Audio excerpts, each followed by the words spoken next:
Welcome to another episode of എന്ത് നെല്ല് നിരക്കാത്ത സ്വപ്നം. Yes. അപ്പോ ഇന്ന് ഡിസ്കസ് ചെയ്യാൻ പോകുന്നത് ഇപ്പോ ട്രെൻഡിങ് ആയിട്ടുള്ള കാര്യം അങ്ങനെയൊന്നുമല്ല. പക്ഷെ ഞങ്ങളത് ഒരു വർഷത്തോളമായി ഇങ്ങനെ ചർച്ച ചെയ്യണമെന്ന് ഇങ്ങനെ ആലോചിച്ചുകൊണ്ടിരിക്കുന്നു. ചർച്ച ചെയ്യുന്നുണ്ട്, പക്ഷെ ഇങ്ങനെ ഒരു സ്ക്രീനിന്റെ മുന്നിൽ വന്നിരുന്ന് ചർച്ച ചെയ്യാത്ത ഒരു ടോപ്പിക്കാണ്. ടോപ്പിക് എന്താന്ന് വെച്ച് കഴിഞ്ഞാല് മെയ്യഴകൻ. അതെ, മെയ്യഴകൻ. എനിക്ക് മെയ്യഴകൻ കണ്ടപ്പോ ഇങ്ങനെ നമ്മൾ പറയില്ലേ, മണ്ണിന്റെ മണമുള്ള സിനിമ എന്നൊക്കെ പറയില്ലേ, അതുപോലെ എനിക്ക് തോന്നി. മണ്ണിന്റെ മണമുള്ള സിനിമയോ? എനിക്കത് ഭയങ്കര എന്താ പറയാ, ഗ്രൗണ്ടഡ് ആയിട്ടുള്ള എനിക്ക് ഇഷ്ടപ്പെടുന്ന മൂവി ആയിട്ട് എനിക്ക് തോന്നിയിട്ടുള്ള പടമാണ്. അതിന് അത്ര ഇഷ്ടപ്പെടാൻ കാര്യം എനിക്ക് തോന്നുന്നു ഒന്ന് ഡയറക്ടറിന്റെ തന്നെ ആയിരിക്കാം. ആ ഡയറക്ടർ എന്ത് കാര്യം പറയുമ്പോഴും ഭയങ്കര അടിപൊളിയായിട്ടാ പറയണം. പുള്ളിക്കാരൻ ഭയങ്കര സിമ്പിൾ ആയിട്ടാ പറയണം. പിന്നെ സിനിമറ്റോഗ്രാഫറും കൂടെ ആയതുകൊണ്ട് പുള്ളിയുടെ സ്റ്റൈൽ ഓഫ് സിനിമറ്റോഗ്രഫിയും ഭയങ്കര ഇൻട്രസ്റ്റിംഗ് ആണ്. പക്ഷെ ഇത് കാണുന്നതിന് മുന്നേ നീ ഓർത്തിരുന്നോ ഇത് ഈ ഡയറക്ടറുടെ സിനിമ ആയതുകൊണ്ടാണ് ഞാൻ കാണാൻ പോകുന്നത്? അങ്ങനെ ഒരു ഫീലിലാണോ കണ്ടത്? അതോ അതിന്റെ ഒരു ഫസ്റ്റ് ഹുക്ക് എന്ന് പറയുന്നത് ഡയറക്ടർ തന്നെയാണ്. കാരണം 96 ഞാൻ വീണ്ടും റിപ്പീറ്റഡ്ലി കാണുന്നതും പിന്നെ അതിന്റെ ട്രാക്സ് വീണ്ടും എന്റെ ഉള്ളിൽ കൂടെ പോണതും ഈ പറഞ്ഞ ക്യാരക്ടേഴ്സ് എല്ലാം ട്രാവൽ ചെയ്യുന്നതും എനിക്ക് നല്ലപോലെ അറിയാം. അപ്പൊ പുള്ളിയുടെ പടം ആയതുകൊണ്ട് എന്തായാലും അടിപൊളിയാവുമെന്ന് എനിക്ക് തോന്നിയാണ്. അല്ലെങ്കിൽ ഒരു സെക്കൻഡ് പരിപാടി എന്ന് പറയുമ്പോൾ അത് എന്താണെന്ന് കാണാനുള്ള ഒരു എക്സൈറ്റ്മെന്റ് ഉണ്ടായിരുന്നു. അങ്ങനെ തന്നെയാണ് പടം കണ്ടത്. പക്ഷെ എനിക്ക് തോന്നുന്നു നിങ്ങള് ഞാൻ വന്നത് അറിയാണ്ട് ഞാൻ തിയേറ്ററിൽ വന്നത് ഇത് അറിഞ്ഞില്ല. വേറെന്തോ തിരക്കെന്താ. എന്നിട്ട് നിങ്ങൾ കണ്ടിട്ടാണ് എന്റെ അടുത്ത് പറയണത്, എടാ മെയ്യഴകൻ വന്നിട്ടുണ്ട് കാണില്ല എന്ന് പറഞ്ഞത്. അതിനുശേഷമാണ് നിങ്ങളെ അതേ നിങ്ങളുടെ എക്സൈറ്റ്മെന്റ് കണ്ടിട്ടാണ് ഞാൻ അന്ന് തന്നെ ഇരുന്ന് കാണുന്നത്. നിങ്ങൾക്ക് കണ്ടപ്പോ എന്താ തോന്നി? എനിക്ക് കണ്ടപ്പോ എന്ത് തോന്നുന്നത്, എനിക്ക് ആദ്യം ആക്ച്വലി 96 ഞാനങ്ങനെ ഈ മെയ്യഴകൻ കാണുന്നതിന് മുന്നേ വരെ ഒരു തവണ ഞാൻ കണ്ടിട്ടുള്ളായിരുന്നു. അപ്പൊ ആ ഒറ്റ തവണ കണ്ടിട്ടുള്ളൂ. അപ്പൊ അത് കഴിഞ്ഞ് പിന്നെ മെയ്യഴകൻ കാർത്തിയെ ഇഷ്ടമാണെന്നുള്ളൊരു റീസൺ കാരണമാണ് ഞാൻ മെയ്യഴകൻ കാണാൻ പോകുന്നത്. കാരണം കാർത്തിയുടെ ആ ഒരു അങ്ങനത്തെ ടൈപ്പ് ഇന്നസെന്റ് ആയിട്ടുള്ള ഒരു ക്യാരക്ടറൊക്കെ വരുമ്പോഴത്തേക്കും നല്ല രസത്തിൽ കാണാമല്ലോ എന്ന് ഓർത്തിട്ട് ചൂസ് ചെയ്ത് കണ്ടതാ മെയ്യഴകൻ. പിന്നെ അരവിന്ദ് സ്വാമി പുള്ളി പിന്നെ അങ്ങനെ ഒരു ഐറ്റം ആണല്ലോ, നമുക്ക് ഒരു കാണുമ്പോഴേ നമുക്കൊരു കൊള്ളാം, പുള്ളി നൈസ് അങ്ങനെ തോന്നുന്നു. മലയാളത്തിലെ നരയനൊക്കെ പോലെ. അതെ നരയൻ ആ ലെവലായിട്ടില്ല. അരവിന്ദ് സ്വാമി എന്ന് തുടങ്ങിയ മനുഷ്യനാണ്. നമ്മളൊക്കെ ഞാനൊക്കെ ജനിക്കുന്നതിന് മുന്നേ സിനിമയെ തുടങ്ങിയ മനുഷ്യനാണ്. പുള്ളിയുടെ ആദ്യത്തെ 4-5 പടം തന്നെ എല്ലാം ഹിറ്റ്. പിന്നല്ലാതെ മണിരത്ന അല്ലേ എടുത്തോണ്ട് കൊണ്ടുവന്ന് ഇറക്കി വിട്ടേക്കുന്നേ പേടിക്കാൻ. അപ്പോ ഞാനിത് കാണുമ്പോ എനിക്ക് കാർത്തിയുടെ സിനിമ എന്നുള്ള രീതി കണ്ട് അപ്പൊ 96 ഡയറക്ടർ. അപ്പം 96 എനിക്ക് തന്നെ അന്ന് കണ്ടതിന്റെ ഇപ്പൊ ഞാൻ തിയേറ്ററിലല്ലായിരുന്നു കണ്ടത്. അപ്പൊ ആ ഒരു ഇത് കൊണ്ടാണോ എനിക്ക് ഓക്കെ എന്നൊരു ഇതേ ഉള്ളായിരുന്നു. ആ സിനിമ ഞാൻ അന്ന് അതുവരെ ചിന്തിച്ചുകൊണ്ടിരുന്ന എന്റെ ഇങ്ങനെ ഒരു ഇതായിരുന്നു. അതായത് സമാധാനത്തോടെ സന്തോഷത്തോടെ ജീവിച്ചുകൊണ്ടിരുന്ന ഒരുത്തൻ അപ്പൊ അങ്ങോട്ട് അവന്റെ പഴയ കാമുകി വന്ന് അവന്റെ സമാധാനം കളഞ്ഞിട്ട് തിരിച്ചു കയറി പോകുന്നു. ആ ഒരു മൈൻഡിലെ ഞാൻ ആ ഒരു രീതിയിലാണ് എന്റെ മനസ്സിലാവിയത്. പക്ഷെ പിന്നെ അത് മെയ്യഴകൻ കണ്ടിട്ട് ഞാൻ പിന്നെ 96 കണ്ടു. അപ്പോഴല്ലേ നമ്മൾ അവന് സമാധാനത്തോടെ ആണോ ജീവിക്കുന്നത്, നമ്മൾ ആ ലൈഫ് ഓഫ് റാം എന്ന് പറഞ്ഞുള്ള ആ പാട്ട് കാണിക്കുമ്പോ തന്നെ അതില് ഉണ്ട് അവന് എന്തോ ഒരു മിസ്സിംഗ് ഉണ്ട്, ആ ഒരു ഇതുണ്ട്. അതെ അതാണ്. അപ്പൊ നമ്മൾ നോക്കുമ്പോ ഇത് സന്തോഷം, നമ്മളൊക്കെ ഇതൊക്കെ വിട്ട് അവൻ ലൈഫ് ഓഫ് റാം അതുപോലെ വെള്ളത്തിൽ കൂടെ ഒക്കെ ക്യാമറ ഒക്കെ ആയിട്ട് അതുവഴി പോവാ, അങ്ങനെയൊക്കെ പോവാലോ എന്നൊക്കെ ആലോചിച്ചോണ്ടിരിക്കും. പക്ഷെ അവനവിടെ ഒരു പാർട്ട് ലോൺലിയാണ്, അത് കാണിക്കുന്നുണ്ട്. അത് അവൻ മിസ്സിങ് ഉണ്ട്. എന്തുകൊണ്ടാണ് അവൻ കല്യാണം കഴിക്കാതെ എത്ര നാളെ ജീവിച്ചിരിക്കുന്നത്? അപ്പം അത് മെയ്യഴകൻ കണ്ടു കഴിഞ്ഞത് കൊണ്ടാണ് ഞാൻ ആ രീതിയിൽ 96 കാണാൻ ഒന്നുകൂടെ തീരുമാനിച്ചത്. അപ്പം മെയ്യഴകനെ പറ്റി ചോദിച്ചോണ്ട് പറയുകയാണെങ്കിൽ ഞാനിപ്പോ അറിയത്തില്ല എത്രാമത്തെ തവണയാ കാണുന്നതെന്ന്. ഇന്നിപ്പോ നമ്മൾ ഇത് സംസാരിക്കാൻ ഓർത്ത് പിന്നെ വിചാരിച്ച ഒന്നുകൂടെ കണ്ടു. കാരണം മടുക്കത്തില്ല എത്ര കണ്ടു കഴിഞ്ഞാൽ. ഞാനും ഇപ്പം എന്റെ വൈഫാണെങ്കിലും എപ്പോഴും കാണാൻ റെഡി ആയിട്ടിരിക്കുക ഇവിടെ. അപ്പൊ മെയ്യഴകൻ വെക്കട്ടെ, വെക്കാം, അങ്ങനെ ഒരു മൈൻഡാ. ഞാനാണെങ്കിലും ഇപ്പൊ ഓർത്തില്ലെങ്കിൽ എന്ത് കാണണം ഇങ്ങനെ വൈകുന്നേരം ഓർത്തിരിക്കുമ്പം മെയ്യഴകൻ വെച്ചേക്കാം, അങ്ങനെ കാണുന്ന ആ ഒരു ഇത്. പിന്നെ നിനക്ക് അതിനകത്ത് തന്നെ എന്തുകൊണ്ട് സീനുകൾ പറഞ്ഞു പറയുകയാണെങ്കിൽ എനിക്ക് എങ്ങനെയാ? എന്തുകൊണ്ടെന്ന് പറഞ്ഞാൽ ഒന്ന് ഈ പറഞ്ഞ പോലെ ട്രാക്സ് ഗോവിന്ദ് വാസിന്റെയാണ് മിക്ക ട്രാക്സ് എനിക്ക് ഭയങ്കര വർക്കാണ്. ഞാൻ വീണ്ടും വീണ്ടും കേൾക്കണ ട്രാക്കാണ് തഞ്ചാവൂര്, പിന്നെ അതുപോലെ ദേവുരളை ട്രാക്ക്. ഉം. ഈ രണ്ട് ട്രാക്കും ഞാൻ റിപ്പീറ്റഡ്ലി എപ്പോഴും കേൾക്കണാണ്. അപ്പൊ സിനിമ എപ്പോഴും ട്രാവൽ ചെയ്യും. അപ്പൊ എനിക്ക് ഉം. എസ്പെഷ്യലി രണ്ട് സീൻ ഭയങ്കര ഇഷ്ടമാണ്. ഒന്ന് എന്താ പറയാ, ലൈക്ക് സ്റ്റാർട്ടിങ് സ്റ്റേജില് ഈ പെങ്ങൾക്ക് കൊണ്ട് കൊലുസ് കെട്ടിക്കൊടുക്കണ ആ സീൻ ഭയങ്കര ഉം. ഭയങ്കര ഇമോഷണൽ. എനിക്ക് ഡ്രാമ പടങ്ങൾ ഇഷ്ടമുള്ളതുകൊണ്ടായിരിക്കും. ഉം. ചിലവർക്ക് അത് ക്രിഞ്ചൊക്കെ ആയിരിക്കാമെങ്കിലും എനിക്കത് ഭയങ്കര, എനിക്ക് ഒരു പോയിന്റിൽ പോലും ക്രിഞ്ച് തോന്നിയിട്ടില്ലാത്തൊരു സീനാണ്. പിന്നെ ഇതുപോലെ അവസാനം മോള് ഡയൽ ചെയ്ത് കൊടുത്തിട്ട് അവിടം തൊട്ടുള്ള, അത് ഞാൻ ഇടയ്ക്കിടയ്ക്കിരുന്ന് കാണുന്ന അവിടം തൊട്ട്. ഓ. അപ്പൊ ഉം. അവിടം തൊട്ടാണ് ഈ ട്രാക്ക് അങ്ങ് സ്റ്റാർട്ട് ചെയ്യണം. ഓ. ഓ. അപ്പൊ ഡേവിഡ് ലൈൻ. ഡേവിഡ്, ആ ഒരു ഉം. സാധനം അത് ഭയങ്കര ഭയങ്കര അത് എന്താ പറയാ, ഭയങ്കര ഇമോഷണൽ ആണ്. ഇപ്പൊ ഞാൻ ഒരിക്കലും ആ ക്യാരക്ടറിനെ പോലെ എന്താ പറയാ, എവിടേക്കോ എന്ന് വെച്ചാ സ്വന്തം വീട് വിട്ട്, അത്ര സ്വന്തം നാടും വീടും അത്ര ഇഷ്ടമുള്ള ഒരു സ്ഥലം വിട്ടിട്ട് ഞാൻ കാനഡയിലോട്ട് വരണ 18ാമത്തെ വയസ്സിലാണ്. എനിക്ക് അങ്ങനത്തെ ആ ഒരു സാധനം തോന്നിയിട്ടില്ല. കാരണം എന്റെ ഉം. ആ പ്രായത്തിൽ ഇമ്മച്യൂരിറ്റി ആവാൻ എന്ത് വേണോ ആവാം. പിന്നീടാണ് എനിക്ക് ഇത് വന്നത്. പക്ഷെ എന്നാലും പുള്ളിയുടെ ജീവിതം അവിടെ തീർന്നു എന്നുള്ള രീതിയിലാണ്. പുള്ളിക്ക് ഈ പറഞ്ഞ പോലെ റാമിനെ പോലെ ഒരു വിലാപം പുള്ളിയുടെ ലൈഫിലുണ്ട്. പക്ഷെ ഇത് ഉം. എന്താന്ന് പുള്ളി ഫിഗർ ഔട്ട് ചെയ്തിട്ടില്ല. അത് ഉം. തഞ്ചാവൂര് തന്നെയാണ്. അപ്പൊ ഉം. എനിക്കത് ഇങ്ങനത്തെ കുറെ ലേയേഴ്സും കാര്യങ്ങളൊക്കെ അതിനകത്തുണ്ടല്ലോ. അപ്പൊ എന്താ പറയാ, ഈ മെലങ്കോളി പുള്ളിയുടെ രണ്ട് പടത്തിലുള്ള ഒരു പരിപാടിയാണ്. നമ്മൾ എത്രയൊക്കെ സന്തോഷം സങ്കടമൊക്കെ കാണിച്ചാലും ഇതിന്റെ ഇടയിൽ ഒരു മെലങ്കോളി എന്ന് പരിപാടി രണ്ട് പടത്തിൽ ഉടനീളമുണ്ട്. അപ്പൊ ഓവറായിട്ട് സന്തോഷിച്ചാലും സങ്കടപ്പെട്ടാലും ഇതിന് എന്താ പറയാ, ഈ പറഞ്ഞ ചാർലി ചാപ്ലിനൊക്കെ പറഞ്ഞ പോലെ ലൈഫ് ബാക്കിലോട്ട് തിരിച്ചു വരും. നമ്മൾ ഇതിന്റെ ഒരു ഇടയിലാണ് നമ്മുടെ ലൈഫ് എന്നുള്ള ഒരു പുള്ളിയുടെ ഒരു ഫിലോസഫി ഭയങ്കര ഇൻട്രസ്റ്റിംഗ് ആണ്. അത് അത് പുള്ളിയുടെ ഇന്റർവ്യൂ കാണുമ്പോൾ ഭയങ്കര ഭയങ്കര രസമല്ലേ പുള്ളിക്കാരന്. വെറുതെ നമുക്ക് സമാധാനം ഇല്ലെങ്കിൽ പുള്ളിയുടെ ഇന്റർവ്യൂ എടുത്ത് കണ്ടാൽ മതി. ഭയങ്കര രസമാണ് പുള്ളിയുടെ. നല്ലൊരു നല്ലൊരു മനുഷ്യനാണ്. പ്രത്യേകിച്ച് നമ്മുടെ ആ ഗലാട്ട പ്ലസിലെ നമ്മുടെ മൊട്ട ഭരദ്വാജിനൊക്കെ പുള്ളിയുടെ കൂടെ പുള്ളി മെയ്യഴകനെ പറ്റി തന്നെ 3 ഇന്റർവ്യൂ എടുത്തിട്ടുണ്ടെന്ന് തോന്നുന്നു പ്രേംകുമാർ. അത് മുഴുവൻ കേട്ടു. 1 മണിക്കൂർ കൊണ്ട് നമ്മള് മുഴുവൻ ഇരുന്ന് കേട്ടു. അത്ര രസമാണ്. അങ്ങനത്തെ പടങ്ങൾ ഭയങ്കര കുറവാണ്. നമ്മൾ ഈ ബാക്കിയുള്ള ഈ എന്താ പറയാ, പുള്ളിയുടെ സിനിമറ്റോഗ്രഫിയെ പറ്റി പുള്ളി ഇങ്ങനെ പറയാറുണ്ട് പ്രേംകുമാർ. പുള്ളിയുടെ പടങ്ങളെല്ലാം ചെറിയ ചെറിയ പടങ്ങളാണ്. അതിനകത്ത് ഈ പറയണ പോലെ എന്താ പറയാ, വലിയ ബ്രഹ്മാണ്ഡമായിട്ടുള്ള പടം അങ്ങനെയൊന്നും. അപ്പൊ പുള്ളി ഓരോരോ ക്യാമറയ്ക്ക് ഒരു ലുക്ക് കണ്ടുപിടിക്കാനാണെങ്കിലും ടോൺ കണ്ടുപിടിക്കാനാണെങ്കിലും എല്ലാം പുള്ളി ചെയ്യണത് എന്നുവെച്ചാ ഇപ്പൊ സന്തോഷ് ശിവനായിട്ട് ഭരദ്വാജ് രംഗന്റെ അതിന്റെ എപ്പിസോഡിൽ തന്നെ പറയുന്നുണ്ട്.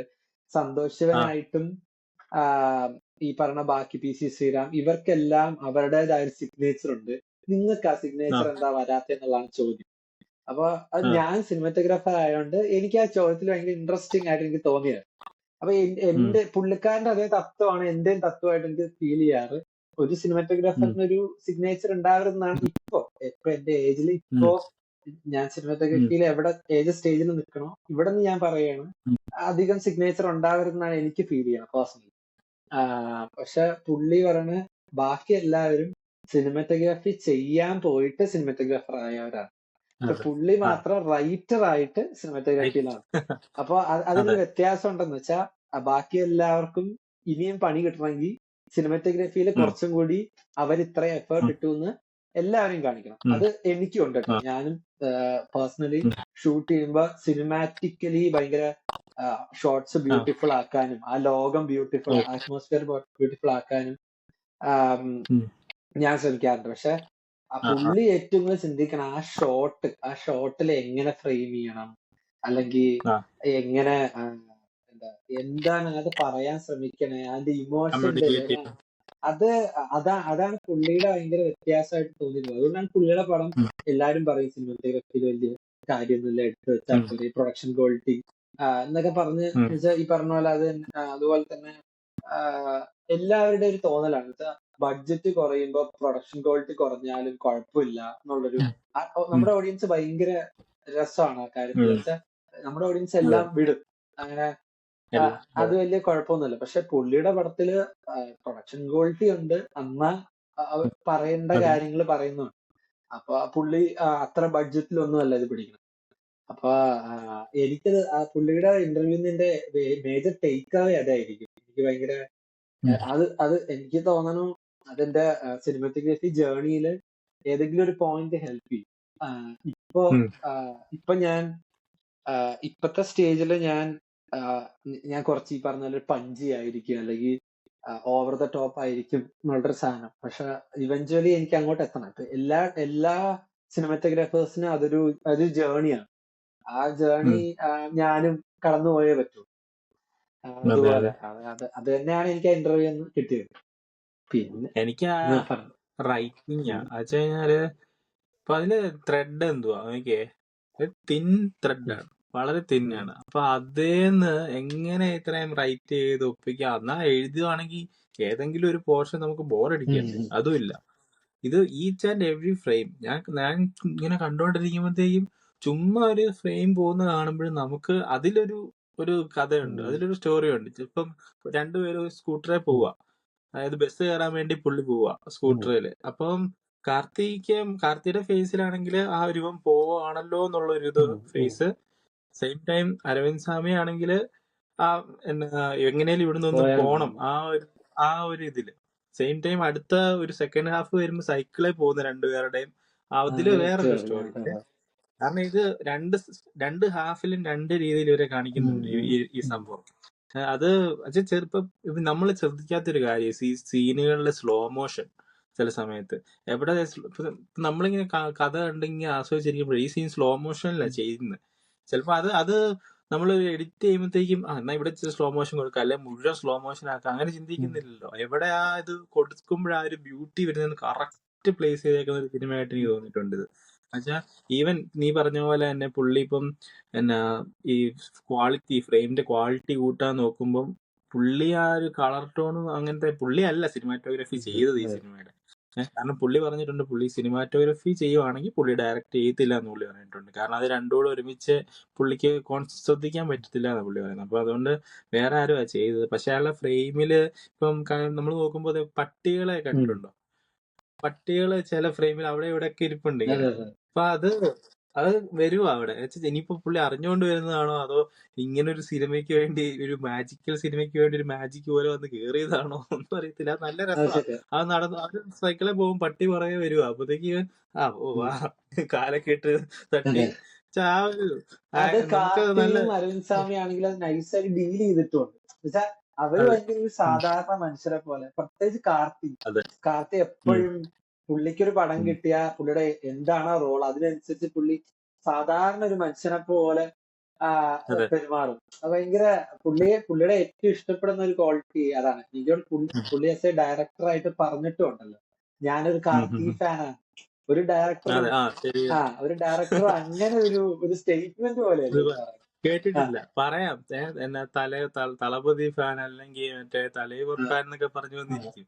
ഇത് ഞാൻ കാർത്തിക് ഫാനാ. എന്തുകൊണ്ടാന്ന് പുള്ളി പറഞ്ഞു. എല്ലാം എന്ത് ചെയ്ത് കഴിഞ്ഞാൽ അയാൾക്ക് ആ ഒരു ഇന്നസെൻസ് ഉണ്ട് ആ ഒരു ഇതില്. അപ്പൊ കാണുമ്പോ ഈവൻ പുള്ളി പറഞ്ഞു ആദ്യത്തെ 3 പടം തൊട്ടേ കണ്ടപ്പോഴേ ഫാനായിരുന്നു. ആദ്യത്തെ 3 പടം ഏതാ കാർത്തിയുടെ? പരുത്തിവീരൻ, 1001, പിന്നെ വരുന്ന പയ്യ.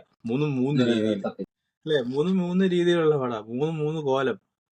പയ്യേല് കണ്ട ആളെയും പരുത്തിവീരനെ കണ്ട ആളും തമ്മിലും ഇങ്ങനെ നല്ല വ്യത്യാസമാണ്. അതെ, ഇത് എവിടുന്ന് അവിടെ വന്ന് കേറിയേക്കുന്നത്? മണിരത്നത്തിന്റെ അസിസ്റ്റന്റാ. കാരണം ഇതെല്ലാം പിന്നിലോട്ട് പോയി കഴിയുമ്പോ അവിടെ ഈ പുള്ളി ഉണ്ട്, മണിരത്നം ഉണ്ട് അവിടെ. അതെ, പിന്നിലിരിപ്പുണ്ട്, എവിടെയോ ഇരിപ്പുണ്ട്, ഭിത്തിയില് ഇരിക്കുന്നു. അങ്ങനെ. അപ്പൊ പിന്നെ കാർത്തിയുടെ എനിക്ക് ഭയങ്കര ഒരു ക്വാളിറ്റി ആയിട്ട് കുറെ സിനിമകൾ ശ്രദ്ധിച്ചിട്ടുള്ള നറേഷൻ. പുള്ളി നറേറ്റ് ചെയ്യുമ്പോൾ ശ്രദ്ധിച്ചിട്ടുണ്ടോ? ഇപ്പൊ ഇതിനകത്ത് സൈക്കിളിന്റെ കഥ പറയുന്ന ഒരു സീനുണ്ട്. എന്തു കിടിലൻ. അതായത് പുള്ളി ആ ഒരു നമ്മളിങ്ങനെ കേട്ടിരിക്കും. അത് പുള്ളി ആ ഒരു അത്ഭുതത്തോടെ ഓരോ കാര്യം പറയുമ്പോഴത്തേക്ക് നേരെ പോയി സൈക്കിളെ ഇങ്ങനെ പിടിച്ചു, കൈവിട്ടു പോയി, അങ്ങനെയൊക്കെ പറഞ്ഞിട്ട് എന്നിട്ട് എല്ലാം പറഞ്ഞു കഴിഞ്ഞിട്ട് ഓക്കെ ആ ഒരു സൈക്കിള് എന്നാ ആ മ്യൂസിക്കും അപ്പൊ ആ സീൻ അവിടെ പൊളിച്ചോണ്ടിരിക്കുക. ഗോവിന്ദ് വാസുദേവ് എല്ലാരും കൂടെ നമ്മൾ അതൊരു ആരാ കിടിലൻ ടോപ്പ് ബ്ലെൻഡാണ്. അത് മത്സരിച്ചോണ്ടിരിക്കും. ഭയങ്കര അതെ അടിപൊളി ബ്ലെൻഡാണ്. നമുക്ക് അറിയത്ത പോലും ഇല്ല ഇതിനകത്ത് ആരാണ് ടോപ്പിൽ നിൽക്കണേ. സ്റ്റോറി അതെ തന്നെയാണ് എപ്പോഴും ടോപ്പിൽ നിൽക്കണതിനകത്ത്. അതെ ആ നറേഷനാ എനിക്ക് ഏറ്റവും ഇഷ്ടം. ലാസ്റ്റ് എല്ലാം കഴിഞ്ഞിരിക്കുമ്പോ ബാക്കിലോട്ടൊക്കെ നോക്കാനൂടെ പറയുമ്പോഴത്തേക്ക് അതിൽ അങ്ങനെ കൊണ്ടുവന്നങ്ങ് നിർത്തുന്ന ആ ഒരു അത് ഈ നറേഷൻ സെയിം കൈദിയിലും ഉണ്ട്. പുള്ളി ഇരുന്നിട്ട് പുള്ളിയുടെ ആ കഥ പറയുന്നുണ്ട്, പഴയ കഥ പറയുന്നുണ്ട് കൈദിയിൽ എങ്ങനെയാ ഭാര്യയുടെ കാര്യമൊക്കെ ഇങ്ങനെ പറയുന്നുണ്ട്. അപ്പൊ ആ അവിടെ അപ്പൊ ഒരു സാധാരണ സിനിമയാണെങ്കിൽ അവിടെ പോവാ കഥ പറയാൻ തുടങ്ങുമ്പോഴേ പഴയ ഫ്ലാഷ് ബാക്കിലോട്ട് പോയിട്ട് ആ ഒരു ഭാര്യയുടെ കാര്യമൊക്കെ കാണിക്കുക. പക്ഷെ ഇത് കാർത്തി ഇരുന്ന് അത്ര ഒരു 3-4 മിനിറ്റ് ഇരുന്നങ്ങ് പറയാ നമ്മളെ കഥയിലങ്ങിരുന്നു. കൊറേ പുള്ളി അത് നറേഷൻ സിറുത്തയിലും ഉണ്ടല്ലോ. സിറുത്തയിലും ഈ പറഞ്ഞൊരു സിറുത്തയില് നറേഷൻ നറേഷൻ അല്ല, ഈ ഒരു ബാക്ക്ഗ്രൗണ്ട് പരിപാടി ഉണ്ട്. അല്ല അതല്ല ഞാൻ ഉദ്ദേശിച്ചത്. പുള്ളി നറേഷൻ നറേറ്റ് ചെയ്യുമ്പം ഉള്ള നമ്മളെ അറ്റൻഷൻ കിട്ടുന്നു പുള്ളിക്ക്. നമ്മൾ ശ്രദ്ധിച്ചിരിക്കും എന്നാ ഈ പുള്ളി പറയുന്നത്. പുള്ളി അത് ആ ഒരു ചേഞ്ച് ടോണൊക്കെ കൊടുത്ത് നല്ലതായിട്ട് നല്ല വർക്ക് ഇതിന്റെ ചെയ്തിട്ട് ഒരു തന്നെയാ ചെറിയ കാര്യങ്ങൾ. തിയേറ്ററിൽ ഇട്ടതും നെറ്റ്ഫ്ലിക്സിൽ ഇടാത്തതായിട്ടുള്ളൊരു സീനുണ്ട്. ഈ മറ്റേ ജല്ലിക്കെട്ട് സീൻ. അതിനകത്ത് ഈ നറേഷൻ എന്റെ മോനെ, അതിനകത്ത് ഈ എന്താ പറയാ, എനിക്ക് ആ ഡിലീറ്റഡ് സീനും പേഴ്സണലി എനിക്ക് ഭയങ്കര ഇഷ്ടമുള്ള സീനാണ് ജല്ലിക്കെട്ട് സീൻ. അപ്പൊ അതിനകത്ത് ഈ ജല്ലിക്കെട്ട് ആവണ സമയത്ത് കാളയ്ക്ക് ഇങ്ങനെ ഈ ദേവി കയറണ പോലെ, അല്ലെങ്കിൽ അവരുടെ കൾച്ചറില് എന്താ പറയാ ഇത് അങ്ങനത്തെ ഒരു ദൈവം കയറണ പോലത്തെ ഒരു ഫീല് വരും. ഒരു ദൈവിക ഭാവമാണ് ശരിക്കും കാളയ്ക്ക്. അപ്പൊ അപ്പൊ അതിനെപ്പറ്റി കാർത്തി ഇങ്ങനെ നറേറ്റ് ചെയ്യുമ്പോണ്ടല്ല നമുക്കിങ്ങനെ ഒരു രോമാഞ്ചം വരും ശരിക്കും. പ്രത്യേകിച്ച് ഇപ്പൊ എനിക്ക് ഞാനൊരു തമിഴനല്ല, പക്ഷെ തമിഴന് എന്തായാലും ഒരു രോമാഞ്ചം വരും. കാരണം അവർക്കിത് ഭയങ്കര ഇമ്പോർട്ടന്റ് ആണ്, അവരുടെ കൾച്ചർ. അതൊക്കെ ഭയങ്കര നൈസ്. അത് ആ ഒരു ആക്ടറിനെ യൂസ് ചെയ്യാൻ പറ്റുന്ന ഒരു ഡയറക്ടറിന്റെ കഴിവുണ്ടല്ലോ, അത് ഭയങ്കര ഭയങ്കര രസമാണ്. ഈവൻ ലാസ്റ്റ് പേര് പറയുന്നത് അതെ ആരാന്ന് മനസ്സിലാക്കി കൊടുക്കാൻ വേണ്ടി പോകുന്ന കഥ അതല്ലേ. അവിടുന്ന് അവന്റെ ആറ് പെങ്ങന്മാരുണ്ട്, അവരുടെ മക്കള് എന്ന് പറഞ്ഞിട്ട് നമ്മളിങ്ങനെ അരവിന്ദ് സ്വാമി പോലെ തന്നെ ഇവന്ന് പറയട്ടെ. അല്ല, അരവിന്ദ് സ്വാമിയുടെ ഫീലിംഗ് എന്താണ് അത് നമുക്ക് കഥ ഉടനീളം കിട്ടും. കാരണം പുള്ളി പറയുന്ന അല്ല സോറി പുള്ളി പറയുന്ന ഒരു ഡയലോഗ് ഉണ്ട്. അതായത് ഞാൻ ആരാന്ന് നിന്നിലൂടെ ഞാൻ മനസ്സിലാക്കി, നീ പറയുന്നതിലൂടെ ഞാൻ എന്നെ തന്നെ മനസ്സിലാക്കി. ഓഡിയൻസ് പോലെ തന്നെ നമ്മൾ മനസ്സിലാക്കണ നെയ്യഴകിനെ കൂടെ. അതുപോലെ തന്നെയാണ് ഈ ഓപ്പണിംഗിൽ നമുക്ക് കാർത്തിയോടൊരു ഒരു ദേഷ്യവും ഒരു ഭയങ്കര ബുദ്ധിമുട്ട് ഫീൽ ചെയ്യിപ്പിക്കും. എന്നിട്ട് പിന്നെ ആവുമ്പോ രണ്ടുപേരും ഏതാണ്ട് ഈക്വൽ ആവും. നമുക്ക് രണ്ടുപേരോട് ഒരു ഈക്വൽ ഇഷ്ടം തോന്നും. പിന്നെ കാർത്തികയോട് ഭയങ്കരമായിട്ട്. അപ്പൊ ഈ രണ്ടുപേരുടെയും രണ്ട് ക്യാരക്ടറിന്റെയും ക്യാരക്ടർ ആർക്കും ഭയങ്കര രസമായിട്ട് പോയിട്ടുണ്ടല്ലോ. പ്രത്യേകിച്ച് എനിക്ക് തോന്നുന്നു അരവിന്ദ് സ്വാമിയുടെ ക്യാരക്ടർ ആർക്ക് എന്തിൽ നിന്ന് വന്നു ഇപ്പൊ പുള്ളി എവിടെ എത്തി എന്നുള്ളൊരു ക്യാരക്ടർ ആർക്ക് ഭയങ്കര ബ്യൂട്ടിഫുൾ ആയിട്ടാണ്. അത് ഇപ്പൊ അധികം പടങ്ങളിൽ അങ്ങനെ നമുക്ക് ഫീൽ ചെയ്യാറില്ല. പക്ഷെ ഫീൽ ചെയ്യാറില്ല എന്ന് പറഞ്ഞാൽ നമുക്ക് കിട്ടാറില്ല.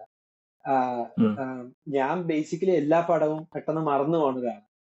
പക്ഷെ ഇങ്ങനത്തെ ചില പടങ്ങൾ നമ്മളിങ്ങനെ ട്രാവൽ ചെയ്യിപ്പിക്കുന്നു. ഒരു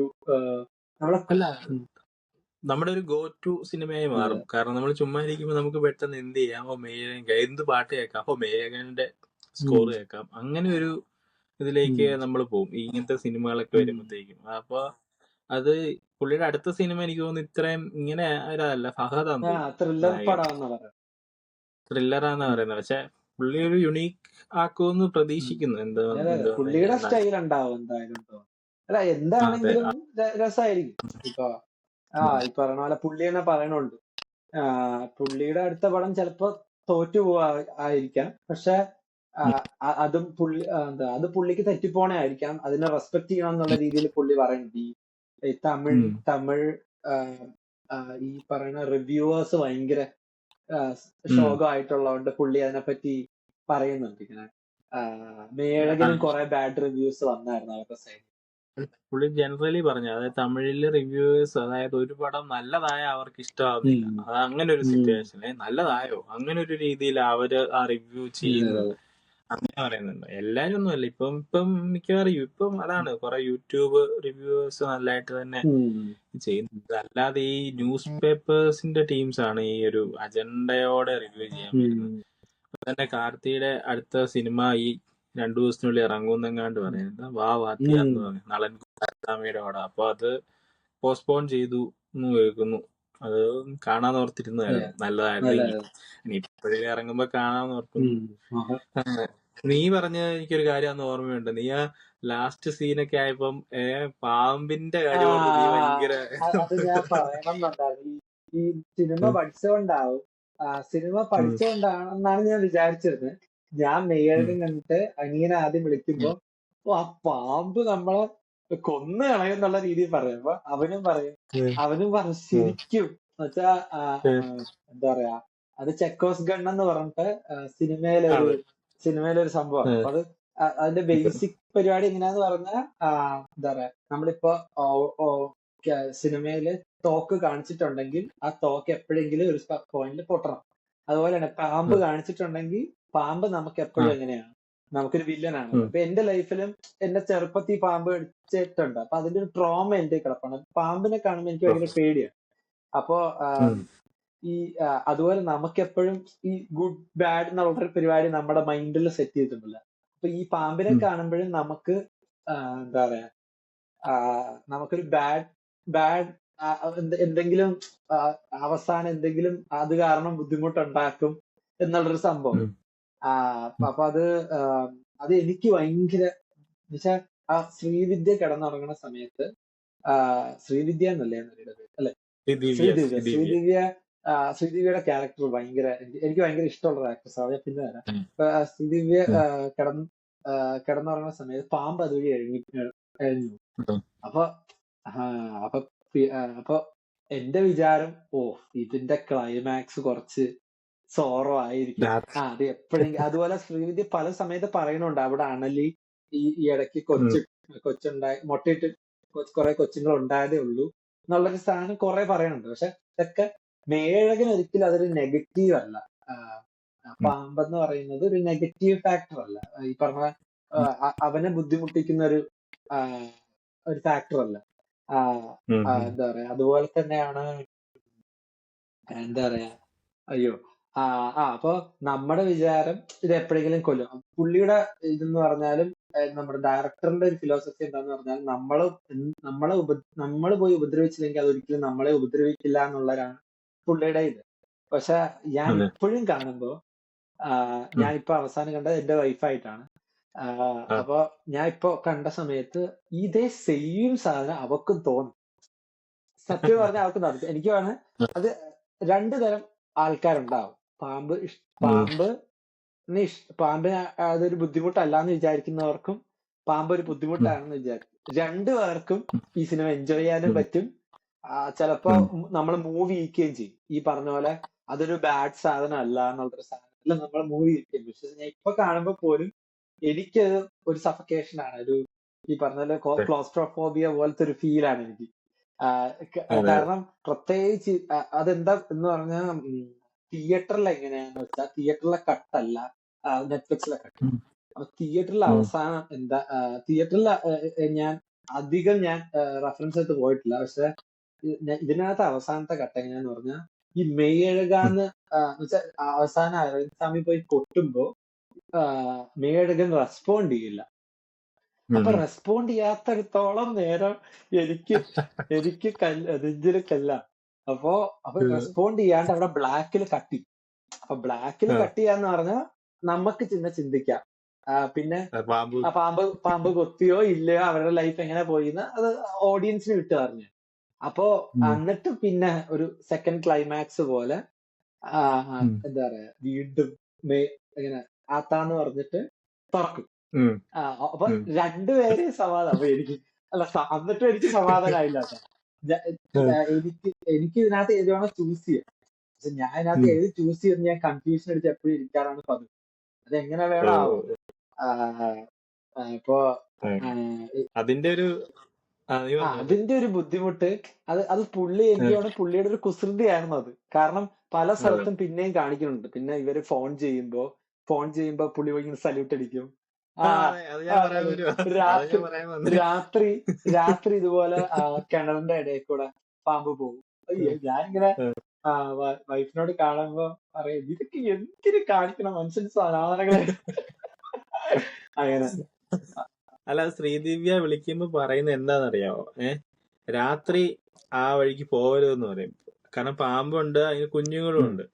അപ്പൊ എന്തുകൊണ്ടാ നമ്മൾ രാത്രി കാണത്തില്ല ഇതിനെ, നമ്മൾ അറിയാതെ ഇതിനെ ചവിട്ടിന്ന് വരും. ചവിട്ടുമ്പോ ചിലപ്പോ കുത്തി തിരിച്ചെന്ന് വരും.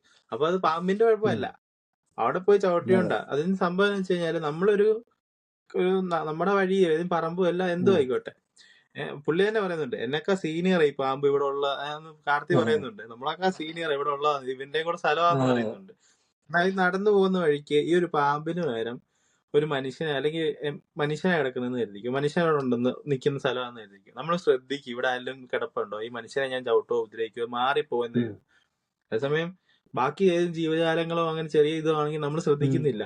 ഇപ്പൊ ഒരു ഉറുമ്പ് അത് വഴി പോകാന്ന് കരുതിക്കോ, അതിനെ ചവിട്ടി അങ്ങ് പോകും. അത് ഉറുമ്പ് അത് വഴി പൊക്കോണ്ടിരിക്കുക. അതൊരു മനുഷ്യനാണെങ്കിൽ നമ്മളെ എന്നാ പറയാ, എന്ത് ചെയ്യും, റെസ്പെക്ട് ചെയ്ത് മാറിപ്പോകും. അപ്പൊ നമ്മുടെ വിചാരം നമ്മള് സുപ്പീരിയർ ഇതാണെന്നുള്ള രീതിയിലല്ലേ. ഇത് എല്ലാവരുടെയും കൂടെ സ്ഥലമാണെന്ന് ഓർത്ത് ആ പുള്ളി അതാ ഉദ്ദേശിക്കുന്നത്, ഷെയർ ചെയ്ത് ജീവിക്കുക. ഇത് മാത്രം ഇതല്ല ഈ നേച്ചർ. ഇവിടെ വീടും ഇതൊക്കെ കെട്ടി പണിയുന്നതിന് മുന്നേ അവിടെ കുറച്ച് ആൾക്കാരുണ്ടായിരുന്നു. അവർക്കും കൂടെ അവകാശപ്പെട്ടു. അപ്പൊ വീട്ടിൽ കൂടെ പാമ്പ് കയറി പോയി കഴിഞ്ഞാൽ പണ്ട് അതുവഴിയായിരിക്കും പാമ്പ് നടന്ന് പൊക്കോണ്ടിരുന്നത്, അല്ലേ? അങ്ങനെ ആ ഒരു രീതിയിൽ. അപ്പൊ ഇതിനെ പോയി അങ്ങോട്ട് കയറി ചൊറിയാതെ ഇത് തിരിച്ചു വരത്തില്ല. അല്ലാതെ പാമ്പ് രാവിലെ എണീറ്റിട്ട് ഇന്ന് അവിടെ കിടന്നുറങ്ങുന്നുണ്ട് പണി കൊടുക്കാന്ന് പറഞ്ഞ് കയറി, അറിയത്തില്ല പാമ്പിന്റെ മൈൻഡ് എന്താ, ബ്രെയിൻ എന്താന്ന്. അത് ആക്ച്വലി എന്റെ ബ്രെയിൻ അല്ലാത്തതാണ്. എന്റെ ബ്രെയിൻ അങ്ങനെ പാമ്പ് തെറ്റാന്ന് ചിന്തിക്കുന്നതുകൊണ്ടാ. അത് ഈ പറയണ പോലെ നമ്മൾക്കൊരു ചോദ്യം ഇട്ട് തരുന്നതാണ്. നമുക്കതിനെ മോശമായിട്ട് കാണണോ അതോ നല്ലതായിട്ട് കാണണോ എന്നുള്ളത് ഒരു ചോദ്യം ഇട്ട് തരണം. കുറെ ഫിലോസഫീസ് ഈ അണ്ടർലൈങ് ആയിട്ട്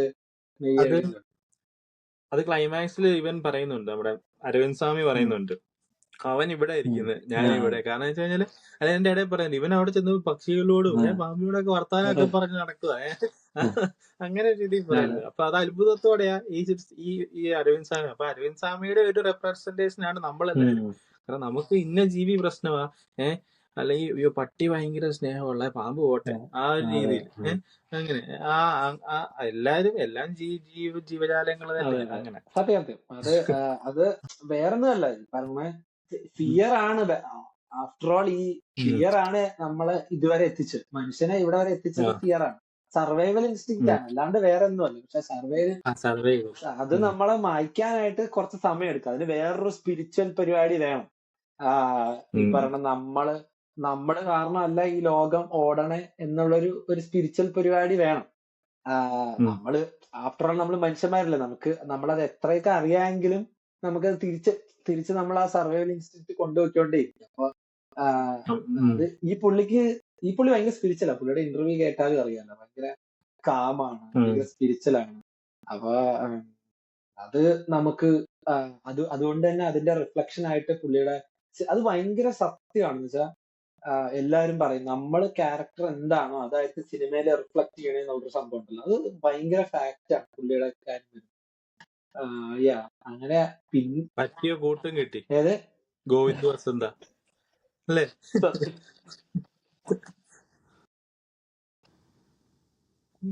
പറ്റിയ കൂട്ട. ഈ പറഞ്ഞ ഈ ഓരോ പ്രാവശ്യവും എക്സൈറ്റ്മെന്റ് ആണ്. ഈ ഭരദ്വാജന്റെ അടുത്തൊരു ചോദ്യമായിരുന്നു, ഈ മ്യൂസിക് എന്ന് പറഞ്ഞ ഒരു അബ്സ്ട്രാക്ട് ഫോം അല്ലേ? സത്യം. മ്യൂസിക് എന്ന് പറയുന്നത് ഒരു അബ്സ്ട്രാക്ട് ഫോം ആണ്. അതിനൊരു ലാംഗ്വേജ് ഇല്ല. ഈ പറയണ ആരാണ് ഇത് ചെയ്തതെന്നൊന്നുമില്ല. നമുക്കത് പ്ലീസിങ് ആയിട്ട് തോന്നിയാ നമ്മളത് എൻജോയ് ചെയ്തു. അപ്പൊ അത് ഭയങ്കര ഒരു എന്താ പറയാ, അതിനെപ്പറ്റി ചിന്തിക്കുമ്പോ അത് ഭയങ്കര ഒരു ഡിസ്റ്റർബിങ് അല്ലേ എന്നുള്ള രീതിയിൽ ഭരദ്വാജ് ചോദിക്കും. പക്ഷെ പുള്ളി പറയുമ്പോൾ അത് അത്രയ്ക്കൊന്നും കോംപ്ലിക്കേഷൻ ആക്കാനില്ല. പക്ഷെ മ്യൂസിക് പുള്ളിയുടെ ചൈൽഡ്ഹുഡ് മുതലേ ഉണ്ട്, അതുകൊണ്ട് പുള്ളിക്ക് ഇതിനകത്ത് ഭയങ്കര ഇഷ്ടമാണെന്ന് പറയും.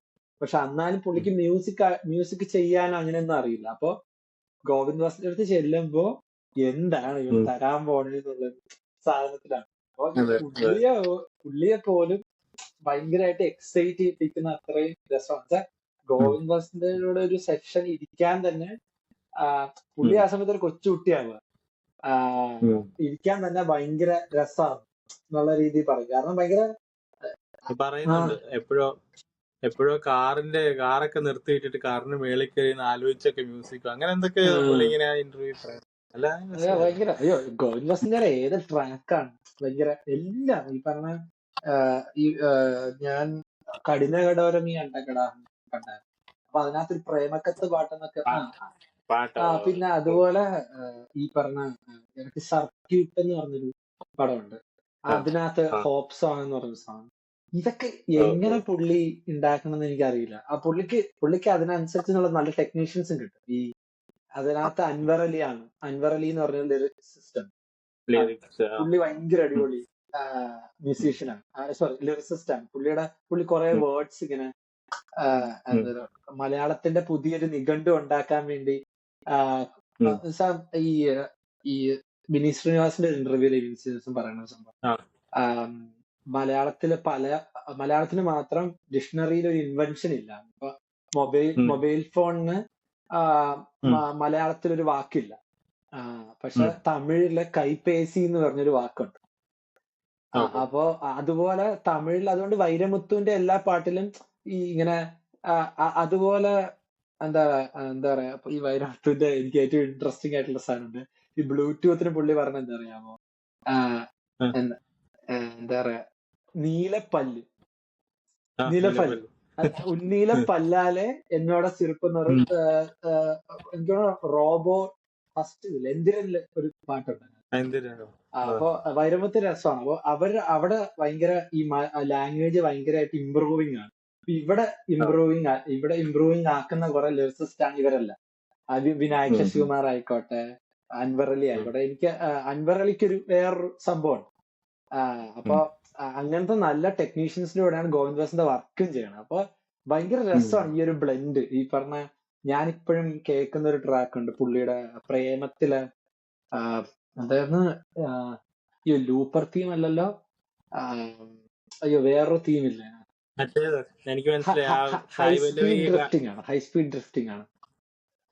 ഗോവിന്ദ് വസന്ത ഇതല്ലേ എന്നാ സായി പല്ലവിയെ കണ്ടിട്ട് ഇറങ്ങി പോകുമ്പോൾ മനസ്സിലായില്ലെന്ന് പറഞ്ഞിട്ട് പോകുന്നത്. പേരെനിക്കറിയത്തില്ല. പക്ഷെ അതിങ്ങനെ എപ്പോഴും ആ ഒരു ഭയങ്കര ഫേമസ് സാധനം. അത് പുള്ളി വയലിന്റെ ഉസ്താദാ. പുള്ളി തന്നെ വയലിൻ ചെയ്യുന്ന ഒരു സാധനമുണ്ട്. ഒരു ട്രാക്ക് ഉണ്ട് യൂട്യൂബിൽ. അത് ഇടയ്ക്കിടയ്ക്ക് ഞാൻ കേൾക്കും. ഈ ഗോവിന്ദ് വസന്ത ആഫ്റ്റർ ഓൾ ഭയങ്കര രസമാണ്.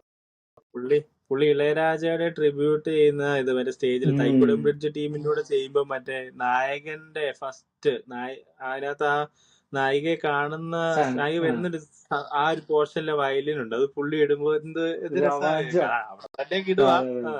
ആ ഒരു വയലിൻ മ്യൂസിക് അടിപൊളിയത്. അത് രാത്രി തുടങ്ങുമ്പോ തൊട്ട് രാവിലെ ആവുന്നോളം വരെ ആ ഒരു മ്യൂസിക്കാണ് പോകുന്നത്. അത് നല്ല പുള്ളി വയലിൻ നല്ലതായിട്ടത് അത് നല്ലൊരു ഞാൻ ഇടയ്ക്കിടയ്ക്ക് കേൾക്കുന്ന ഒരു പരിപാടിയാണ്. അവരുടെ ഇളയരാജ മെഡ്ലി എന്ന് പറഞ്ഞിട്ട് ചെയ്തേക്കുന്നത്. ഇയാളുടെ പോർഷൻ പ്രത്യേകിച്ച് ഇയാള് വയലിൻ എടുത്തോണ്ട് ഒരു ഇപ്പൊ നിൽക്കും. പിന്നെ പടത്തിന്റെ ഇത് പറഞ്ഞാൽ എനിക്ക് കൂടുതലും ഹ്യൂമൻ ഇമോഷൻസിന് കൊടുക്കുന്ന ഒരു ഇമ്പോർട്ടൻസ്. അപ്പൊ അത് എന്തുകൊണ്ട് സിനിമയിൽ ഹ്യൂമൻ ഇമോഷൻസ് എത്ര ഇതിൽ കാണിക്കണമെന്നുണ്ട് അല്ലെ? ഇപ്പൊ ഈ സിനിമയെ തന്നെ ആണെങ്കിലും എല്ലാം നീ പറഞ്ഞ കൊലുസ് സീൻ എന്തുകൊണ്ട് ക്രിഞ്ചായില്ല? അവിടെ വരുന്ന ആ റിയൽ ഇമോഷൻ കാണിച്ചു അല്ലെ? ആ റിയൽ ഇമോഷനിൽ അത് കാണിച്ചുകൊണ്ട് ക്രിഞ്ചായില്ല. അല്ലാതെ ഒരു അമ്മാതായെന്നും പറഞ്ഞേക്കാരെ അങ്ങനത്തെ രീതി പോയി കഴിഞ്ഞാൽ നമുക്ക് തീരട്ടെ എന്നൊരു രീതിയിലാവും. അങ്ങനെ അല്ലാതെ ആ റിയൽ ആയിട്ട് ആ മ്യൂസിക്കും ആ ഒരു കാലയില് കെട്ടി കൊടുക്കുമ്പോൾ പുള്ളി നിലത്ത് ഇരിക്കുന്ന കണ്ടു. അതൊക്കെ അത് പുള്ളി അത് ഒരിക്കലും മനസ്സിൽ നിന്ന് ഇമാജിൻ ചെയ്ത് അങ്ങനത്തെ ഒരു സാധനം ഇടാൻ പറ്റത്തില്ല. ആ പുള്ളി റിയൽ ആയിട്ട് കണ്ടിട്ടുള്ള ആൾക്കാർ ചെയ്യുന്ന കാര്യം അവിടെ കാണിക്കുന്നത്. അത് തന്നെ മെയ്യഴകൻ എന്നുള്ള ക്യാരക്ടർ എങ്ങനെ വന്നു. അതായത് പുള്ളി പറഞ്ഞു കേട്ടിട്ടുണ്ടോ? ഏതോ ഒരു പ്രൊഡക്ഷൻ ഹൗസുമായിട്ട് എന്തോ ഡിസ്കഷനിൽ ഇങ്ങനെ ഇരിക്കുക. അതായത് വെബ് ക്യാമിൽ ഇങ്ങനെ പ്രേംകുമാറും ഇവരോട് വർത്താനം പറഞ്ഞിരിക്കുമ്പോ പ്ലംബർ ആ സമയത്താണ് വരുന്നത്. ഈ പ്ലംബർ കയറി വന്നിട്ട് വെച്ചാ കയറി വന്നിട്ട് ഇത് പ്ലംബർ അങ്ങനെ മാറ്റാൻ എന്നിട്ട് എന്നെ സംസാരിക്കുവാണോ അങ്ങനെ കയറി ആ പുള്ളി ഇതിങ്ങനെ ഇടയിൽ കയറി അങ്ങ് നാച്ചുറൽ ആയിട്ട് സംസാരിച്ചിട്ട് പുള്ളിയുടെ വഴിക്ക് പോയി. അത്രയും ഇത് പോയി കഴിഞ്ഞിട്ട് ഇയാളുടെ മനസ്സിൽ ഈ പ്ലംബറുടെ ആ ഒരു എന്നാ എങ്ങനെ അയാൾ ബിഹേവ് ചെയ്തു എന്നുള്ളത് ഇങ്ങനെ കിടക്കുക. അപ്പത്തേക്ക് നോക്കിയപ്പോ ഭയങ്കര നാച്ചുറൽ റിയല്. എന്നിട്ട് എന്തോ ആരാന്ന് പോലും അറിയത്തില്ല, കയറിയങ്ങ് ഇടപെട്ട് സന്തോഷത്തോടെ സംസാരിച്ചങ്ങ് പോയി. അപ്പൊ അങ്ങനെ ഒരു ക്യാരക്ടർ, ആ ഒരു ഭയങ്കര നന്മയുള്ള ഒരു നന്മയെന്നല്ല, എന്നാ പറയാ, റിയലാ, മനസ്സിലൊന്നുമില്ല. Pure character. അങ്ങനത്തെ ഒരു ക്യാരക്ടറിനെ വെച്ച് മെയ്യഴകൻ എഴുതിയതാ. പുള്ളിക്ക് നമ്മളിപ്പം നമ്മൾ കാണുമ്പോൾ നമ്മൾ ചിലപ്പോൾ അരുൾമൊഴിയുടെ ഭാഗത്തുനിന്ന് അയാളുടെ ഇമോഷൻസ് അങ്ങനെ ചിന്തിക്കും. അങ്ങനെ ഒരാൾക്ക് മെയ്യഴകൻ എന്നുള്ളൊരു ക്യാരക്ടർ ഒരു വണ്ടറാണ്. അപ്പോഴത്തേക്കും കാണുമ്പോഴത്തേക്കും അത്ഭുതം, ഇങ്ങനെ ഒരാള് അങ്ങനെ രീതിയിൽ. അപ്പൊ അപ്പൊ ഇത് അരുൾമൊഴിയുടെ രീതിയിൽ പ്രേംകുമാർ അയാളെ തന്നെ ആക്കിയിട്ട് അയാൾ കണ്ട പ്ലംബറിന്റെ ഇതില് മെയ്യഴകനെ എഴുതി. അപ്പത്തേക്ക് ആ ഒരു പുള്ളി മെയ്യഴകനെ കാണുന്ന ഒരു അത്ഭുതത്തിൽ എങ്ങനെ കാണുന്നു, ഇങ്ങനെ ഒരാളെ കൂടുതൽ എന്നിട്ട് എക്സ്പാൻഡ് ചെയ്ത് അങ്ങനെ റൈറ്റ് ചെയ്ത് എടുത്തായിട്ട് എനിക്ക് തോന്നിയത്. അതാ നമുക്ക് അത്ര ഇഷ്ടപ്പെടുന്നത്. തുടക്കം തൊട്ടേ എല്ലായിടത്തും ഈ ഓപ്പണിംഗ് സീനില്ലേ, ഈ തഞ്ചാവൂരിന്ന് ചെന്നൈയിലോട്ടുള്ള ട്രാൻസിഷൻ, ഈ ട്രാൻസിഷൻ ബേസിക്കലി ഈ പുള്ളിയുടെ ലൈഫിൽ നടന്നിട്ടുണ്ട്, ഈ ഡയറക്ടറിന്റെ ലൈഫിൽ. ഈ ഡയറക്ടർ പറയുന്നുണ്ട് ഇങ്ങനെ അവിടുന്ന് തഞ്ചാവൂരിന്ന് ചെന്നൈയിലോട്ട് രാത്രി കയറി കഴിഞ്ഞ് രാവിലെ വരെ എടുക്കും. അപ്പൊ ഈ സമയത്ത് മൊത്തം കരഞ്ഞോണ്ടാ ട്രാവൽ ചെയ്തത്. ഉറങ്ങാണ്ട് അവസാനം കരഞ്ഞ് ക്ഷീണത്തോടെയാണ് പുള്ളി ട്രാവൽ ചെയ്ത് അവിടെ എത്തിയെന്ന് ഇങ്ങനെ പറയുന്നു. അപ്പൊ അത് തന്നെയാണ് ആ സിനിമയിലും കാണിക്കുന്നത്. അങ്ങനത്തെ ഒരു ക്യാരക്ടറിനെ ശരിക്കും പാടാണ്. അവിടുന്ന് ഫുള്ളി പറഞ്ഞൊരു ഇപ്പൊ ഞാൻ തമിഴിനല്ലെങ്കിലും എന്റെ അച്ഛന്റെ സൈഡില് ഫുൾ തമിഴരാണ്. അപ്പൊ എനിക്കറിയാം ഒരു തെരുവെന്ന് പറഞ്ഞൊരു സ്ഥലത്ത് ഈ പറഞ്ഞ ഒരു അമ്പലം ഉണ്ടാവും. ആ അമ്പലത്തിനെ ചുറ്റിപ്പറ്റിയായിരിക്കും കാര്യങ്ങളും. അപ്പൊ കാര്യങ്ങൾ എന്ന് വെച്ചാൽ എല്ലാ ദിവസവും അവരവിടെ പോകും. അവര് ഡിസ്കഷൻ നടത്തുന്ന പോലെ അവിടെ ഒരു ആൽമരം ഉണ്ടെങ്കിൽ ആൽമരത്തിന്റെ അടുത്തായിരിക്കും. അല്ലെങ്കിൽ ഈ പറഞ്ഞ വെറുതെ ഒരു സംസാരിച്ചുകൊണ്ട് നടക്കുന്നത് അമ്പലത്തിനെ വലം വെച്ചിട്ടായിരിക്കും. ഈ ഒരു കൾച്ചർ ഞാൻ ഭയങ്കരമായിട്ട് കണ്ടിട്ടുണ്ട്. അതുപോലെ ഏറ്റവും കൂടുതൽ ആഘോഷിക്കുന്നത് അവിടെ ഒരു ഉത്സവം വരുമ്പോഴായിരിക്കും. അങ്ങനെ ഡ്രസ്സ് വാങ്ങിക്കുന്നത്, അങ്ങനെ തട്ടി പോകും. അപ്പൊ അതേപോലൊരു ആൾക്ക് അവിടെ നിന്ന് അവിടെ തന്നെ ഈ പറഞ്ഞ ഒരു ചെടി പോലെ വളർന്നിട്ട് അവിടെ നിന്ന് പറിച്ച് വേറൊരു സ്ഥലത്തോട്ട് കൊണ്ട് നടുമ്പോ ഉള്ള ഒരു ബുദ്ധിമുട്ട്, അത് എത്രയൊക്കെ പറഞ്ഞാല് ആ മണ്ണിനോടൊരു സ്നേഹം കാര്യങ്ങളൊക്കെ ഉണ്ടാവും. അത് തന്നെയാണ് ആ ക്യാരക്ടറിന് ഹോണ്ട് ചെയ്തോണ്ടിരിക്കുന്നത് പുള്ളിയുടെ ലൈഫ് മൊത്തം. അത് ഭയങ്കര ഇൻട്രസ്റ്റിംഗ് ആണ്. പറയുമ്പോ തന്നെ ഭയങ്കര സോൾഫുൾ ആയിട്ട് തോന്നും. എങ്കിലും ആ പുള്ളിയുടെ ഇതിൽ ഇപ്പോഴും ആ ഇതുണ്ടെന്ന് കാണിക്കുന്ന ഫസ്റ്റ് ആ തത്തമ്മയുടെ സീനുകളില്. തത്തമ്മയുടെ ഇതിൽ പുള്ളി പറയാം, 2-3 ദിവസം ഞാൻ നാട്ടിൽ പോവാ, അങ്ങനെയൊക്കെ വർത്താനം പറയാം സാധാരണ ആൾക്കാർ പറയുന്നത്. ഇരുന്നൊക്കെ വർത്താനം പറഞ്ഞിട്ട് പുള്ളിയുടെ ഇതിലുണ്ട്. അല്ല, ഡയറക്ടറും പറയണ്ടല്ലോ, നമ്മുടെ എല്ലാവരുടെ ഉള്ളിൽ ഒരു മെയ്യഴകനുണ്ട്. പക്ഷെ നമ്മള് ഒരു പാർട്ട്ലി മെയ്യഴകനും പാർട്ട്ലി ഈ അരവിന്ദ് ക്യാരക്ടർ ആണെന്നുള്ളത് അരുൾമൊഴിയാണ് ഉള്ളതാണ് പുള്ളിയും പറയുന്നത്. അത് സത്യമാണ്. അത് എനിക്കും തോന്നിയിട്ടുണ്ട്. നമുക്കും കുറെ മെയ്യഴകൻ ക്യാരക്ടേഴ്സും കാര്യങ്ങളും ഉണ്ടല്ലോ. അതുപോലെ തന്നെ പുള്ളിയും പറഞ്ഞു. അത് ഈ ഓപ്പണിംഗ് സീൻ പുള്ളി പറയുന്നത് ശ്രദ്ധിച്ചായിരുന്നു ആ ഇന്റർവ്യൂല് പറഞ്ഞെങ്ങനെയാന്ന് വെച്ചാൽ, ഫസ്റ്റ് ഷോട്ട് എന്താന്ന് പറഞ്ഞാൽ മെയ്യഴകനില് ഒരു ദീപമാണ്. ഈ ദീപം എവിടെ വേണം ഇരിക്കാം. അപ്പൊ ഈ ദീപം പെട്ടെന്ന് അണയുന്നതാണ്. അപ്പൊ ഒരു ഡയറക്ടർ തിയേറ്ററിൽ ഇരിക്കുന്ന ഒരാളുടെ മൈൻഡ് സെറ്റിലാണ് ചിന്തിക്കുന്നത്. അപ്പൊ ഒരു സ്ക്രീൻ നിറച്ചും ദീപം, ഈ ദീപം പെട്ടെന്ന് അണയും. അപ്പൊ ദീപം എന്ന് പറഞ്ഞ കോൺസെപ്റ്റ് നമ്മുടെ കൾച്ചറലി ഇത് പെട്ടെന്ന് അണഞ്ഞു കഴിഞ്ഞാൽ നാശമാണ്, അല്ലെങ്കിൽ അങ്ങനത്തെ ഉള്ളത്. ഇത് സ്ക്രീൻ നിറച്ച് നിൽക്കുക, എന്നിട്ട് അതിന് പുക വന്ന് അമ്പലം അടയുക. അപ്പൊ അമ്പലം അടയുന്ന സമയത്ത് അമ്പലത്തിന്റെ അകത്തുള്ള സോളിറ്റ്യൂഡ്, അല്ലെങ്കിൽ ഈ പറഞ്ഞ ഏകാന്തത എന്ന് പറയാം, അല്ലെങ്കിൽ അതിന്റെ ഒരു വാക്കം, എന്ത് വേണം പറയാം, അതാണ് ഈ വാക്കം കാണിക്കുന്നത്. ആ വാക്കം ആണ് കുറെ നേരത്തേക്ക് പോണത്. നമ്മുടെ നെഞ്ചിലും ആ വാക്കം ആയിരിക്കും കുറെ നേരത്തേക്ക്. അതുപോലെയാണ് ഈ നമ്മള് വാതില്, പുള്ളിക്കാരൻ എന്ത് ചെയ്യുന്ന പറഞ്ഞാൽ അവസാനമായിട്ട് വാതിൽ അടച്ചിട്ട് എന്താ പറയാ, ഈ വാതിൽ അടച്ചിട്ട് ഈ വാതിലിന്റെ വേറെ എങ്ങനെയാണോ ഷോട്ട് കാണിക്കുക, പക്ഷെ ഈ വാതിൽ അടയ്ക്കുന്ന ഉം, ഉള്ളിൽ നിന്നാണ് കാണിക്കുക. ക്യാമറ ഉം, വീടിന്റെ അകത്ത് വെച്ചിട്ടാണ് ഷോട്ട് എടുത്തത്. അപ്പൊ ഉം, അപ്പൊ ഈ അതേ സെയിം സാധനം, വാതിൽ അടച്ചു കഴിഞ്ഞാൽ ആ വീട് ഒറ്റപ്പെട്ട് പോയി, ആ വീടും ഒറ്റപ്പെട്ടു. ഉം, അവൻ വിചാരിക്കുന്ന പോലെ അവന് വിഷമമുള്ള പോലെ വീടിനും വിഷമമുണ്ട്. വീടിനൊരു ക്യാരക്ടർ ഉം, ആക്കിയിട്ട് വീടിനും ഒരു ഉം, വിഷമം ഉം. ഉണ്ട് എന്നുള്ളൊരു സംഭവം. അങ്ങനെ അവിടെ മൊത്തം ട്രൂ ഇമോഷൻസ്. ഇവന്റെ അമ്മയ്ക്ക് ആ മറ്റേ ഈ പറഞ്ഞ അരകല്ല് ആരൊക്കെ അരകല്ല് കൊണ്ടുപോകാനായിട്ടുള്ള, കാരണം അമ്മയ്ക്ക് അതാണ് ഇമ്പോർട്ടന്റ്. അമ്മയ്ക്ക് ആ അതെ അതെ. വീടിനായിട്ട് ഒരു ഓർമ്മ നിൽക്കാനായിട്ട് അതാണ് ഇമ്പോർട്ടന്റ്. ഉം, അല്ലാണ്ട് ഈ ആനയായിട്ടുള്ള ഇന്ററാക്ഷൻ, അതെ. ആ എന്തോ ഒരു ഇമോഷൻസ് ആണെന്ന് പറയാ ആ ഒരു എന്നുവെച്ചാ സത്യം പറഞ്ഞ ആ സീനിൽ അത് ആൾക്കാർക്ക് ഹുക്ക് ആയില്ലെങ്കിൽ ശരിക്കും പറഞ്ഞാൽ പിന്നെ എൻജോയ് ചെയ്യാൻ പറ്റില്ല. അതല്ല അതിന്റെ ഓഡിയൻസ്. ആ അത് മറ്റേ ആ ആ പറഞ്ഞു. പേസ് ആദ്യം തന്നെ സെറ്റ് ചെയ്യണം. ഇതാണ് നിങ്ങൾ കാണാൻ പോകുന്നത് എന്നുള്ള സാധനം ആദ്യം തന്നെ സെറ്റ് ചെയ്യണം. അത് ഭയങ്കര ഇമ്പോർട്ടന്റ് ആണ്. ഇപ്പത്തെ പല യെസ്. പടത്തിനും ഇല്ലാത്തൊരു ക്വാളിറ്റി ഉണ്ട് നീലകൻ. ഭയങ്കര അതെന്താന്ന് വെച്ച് കഴിഞ്ഞാൽ ഇതില്ലേ പിന്നെ കൊള്ളുത്താത്ത എന്ന് പറഞ്ഞൊരു ഭാഗം ഇയാള് സംസാരിക്കുന്നുണ്ട്. അതായത് ഇത് ഗ്രാൻഡ് ഫാദർ ആരാന്ന്, ഗ്രേറ്റ് ഗ്രാൻഡ് ഫാദറിന്റെ പേരറിയത്തില്ല, ആരാന്ന് അറിയത്തില്ല. അപ്പൊ പുള്ളി പറയുന്നുണ്ട്, എന്റെ ഇതില് എന്റെ കൊള്ളുത്താത്ത എന്ന് പറയുന്നത് എന്റെ ആ വീടാന്ന് പറയും.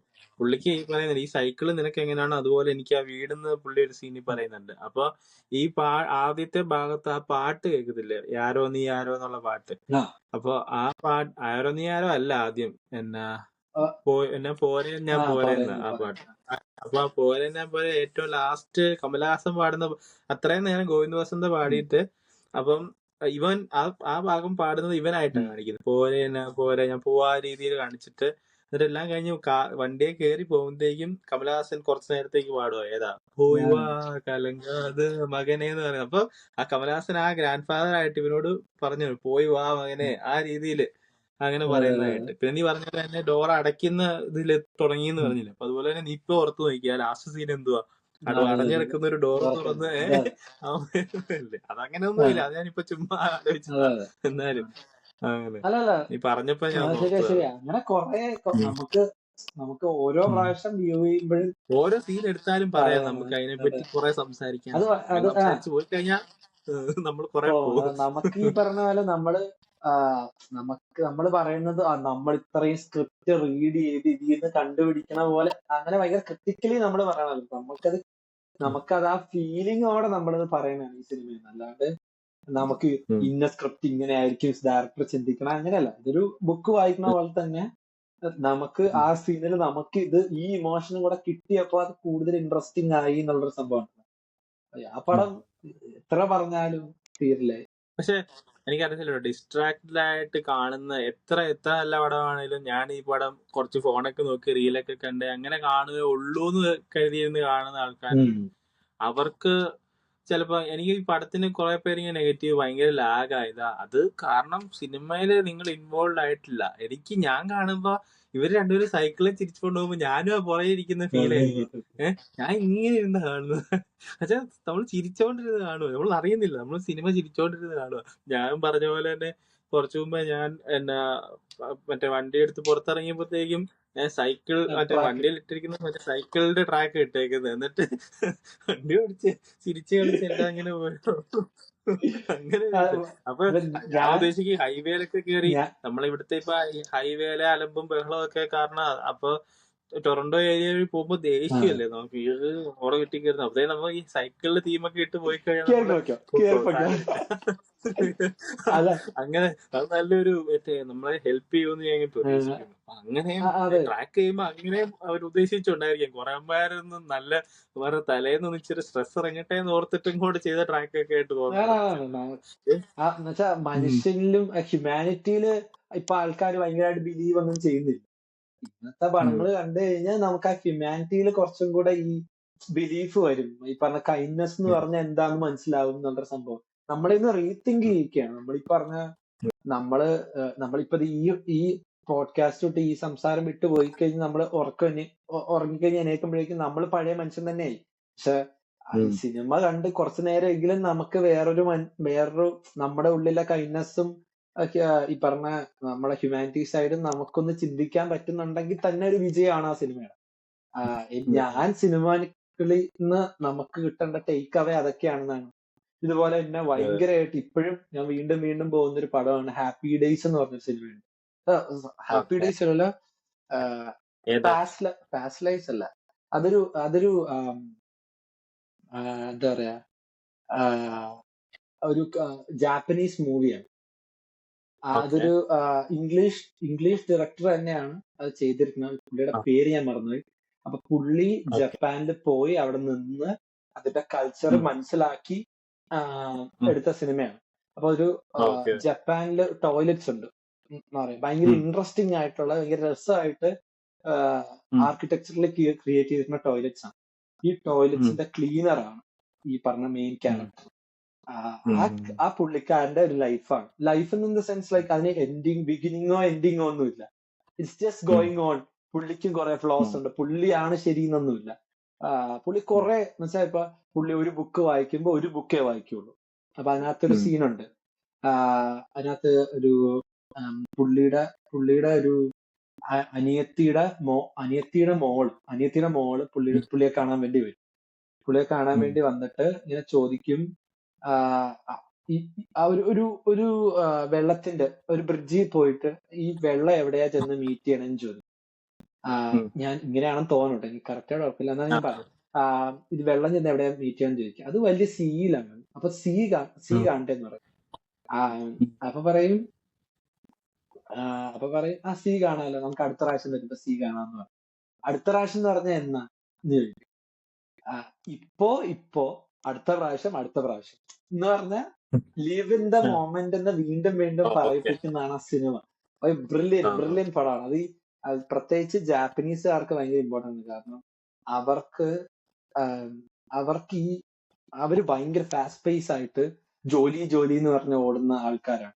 അപ്പൊ അവർക്ക് ഇതൊരു ആ പടം, അപ്പൊ വെളിയിൽ നിന്ന് ഒരാള്, ഒരു ഡയറക്ടർ ചെന്നിട്ട് അവിടത്തെ ആൾക്കാർക്ക് പറഞ്ഞു കൊടുക്കുന്ന ഒരു പുള്ളി ലിജോ ജോസ് പള്ളിശ്ശേരിയായിട്ട് കോണ്ടാക്ട് ചെയ്തിട്ട് നാട്ടിൽ വന്ന് ഈ ആലപ്പുഴ വള്ളംകളിയൊക്കെ കാണും. പുള്ളി ഭയങ്കര ട്രാവൽ ചെയ്യുന്ന ആളാണ്. ട്രാവൽ ചെയ്ത് കൾച്ചർ. അപ്പൊ പുള്ളിയുടെ പേര് ഞാൻ പറഞ്ഞു. ആരെങ്കിലും വീഡിയോ കാണുന്നുണ്ടെങ്കിൽ ഓർക്കുവാണെങ്കിൽ ആ ഒരു പേരെന്ന് പറഞ്ഞു തന്നെ. 48 മിനിറ്റ് വരെ നിങ്ങൾ കാണുവാണെങ്കിൽ നിങ്ങളൊന്ന് ഓർത്തിട്ട് പറഞ്ഞു. അങ്ങനെ നമുക്കെങ്കില് വൈൻഡപ്പ് ചെയ്താലോ കാര്യങ്ങൾ? അപ്പോൾ മെയ്യഴകൻ അടുത്ത ആഴ്ച നമുക്ക് ഒന്നുകൂടെ കാണാം. സംസാരിക്കുന്നത് നമുക്ക് ഇനിയും വീഡിയോയിൽ സംസാരിക്കണ്ട, കാരണം നമ്മൾ ഫോണിൽ ഒരു 10-20 തവണയെങ്കിലും മെയ്യഴകനെ പറ്റി സംസാരിച്ചിട്ടുണ്ട്. അപ്പോ അത് എന്ത് നല്ല നടക്കാത്ത സ്വപ്നം പോലെ എന്ത് നല്ല നടക്കാത്ത സ്വപ്നം, അതായത് അങ്ങനെ എന്നാ പറയാ, ആ പേരിടാൻ കാര്യം വെച്ച് കഴിഞ്ഞാല് നമുക്കും ഇങ്ങനെയൊക്കെ ചെയ്യാൻ ആഗ്രഹമുണ്ട്. നമ്മളത് ഇറങ്ങുന്നില്ല, അതാണ്. അതുകൊണ്ട് സ്വപ്നമായിട്ട് തന്നെ ഇരിക്കുന്നു. നമുക്കും നമ്മുടെ ഒരു റിയൽ ആയിട്ടുള്ള ഇത് എപ്പോഴേലൊക്കെ എഴുതാനും അവതരിപ്പിക്കാനും ഒക്കെ പറ്റട്ടെ. ഇതുപോലെ തന്നെ ആഗ്രഹമുള്ള ഒരുപാട് ആൾക്കാരുണ്ട്. ലൈഫ് പിടിച്ചു വെച്ചേക്കുവാണ് പല കാര്യങ്ങളും. അത് പിടിച്ച പൊട്ടിച്ചെറിഞ്ഞിട്ട് ഇതൊക്കെ ഒന്ന് ചെയ്യട്ടെ. മെയ്യഴകം പോലെ ആരെങ്കിലും ഒക്കെ ചെയ്യുവാണെങ്കിൽ ഞങ്ങൾ കാണാം, ഞങ്ങൾ കണ്ടിട്ട് ഇതുപോലെ സംസാരിക്കാം. ഞങ്ങൾ ചെയ്യുവാണെങ്കിൽ നിങ്ങളും കാണുക, നിങ്ങളും വന്ന് സംസാരിക്കുക. അങ്ങനെയൊക്കെ പോകും. നമുക്കെങ്കിൽ നിർത്താം. ഇപ്പൊ ഇച്ചിരി ലോങ് ആയി പോവും അല്ലെങ്കിൽ. ഓക്കെ. അപ്പോ എന്ത് നല്ല നടക്കാത്ത സ്വപ്നത്തിന്റെ 2ാമത്തെ എപ്പിസോഡ് അവസാനിച്ചിരിക്കുന്നു. അടുത്ത ആഴ്ച പുതിയൊരു ടോപ്പിക്കുമായി നിങ്ങളെ കാണുന്നതായിരിക്കും. ബൈ.